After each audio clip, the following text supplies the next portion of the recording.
The deposit return scheme would have seen Scots pay an extra 20p for a can or bottle of juice, getting a refund when they were returned for recycling. BIFFA was set to play a big role collecting and processing those drinks containers, but the plans were beset by delays and difficulties and were put on hold in 2023 following a dispute between the Scottish and UK governments over internal market rules. BIFFA said that left them out of pocket and they sued the Scottish Government for £50 million. What followed was a fairly remarkable week of evidence at the Court of Session.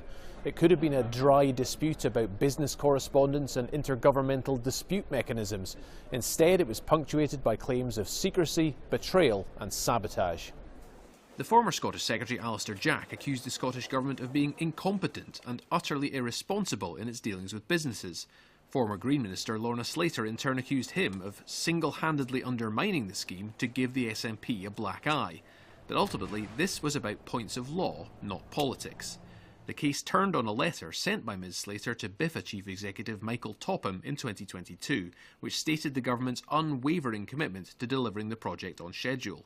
Mr Topham told the court this was akin to a guarantee that it would go ahead, and was completely foundational in the decision to invest millions of pounds.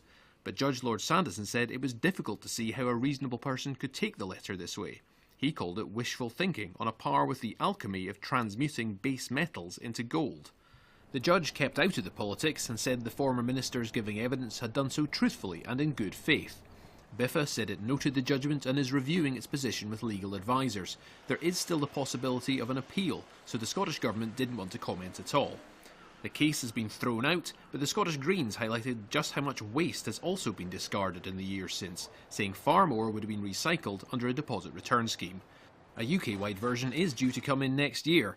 Perhaps some lessons can be salvaged from the discarded Scottish plans.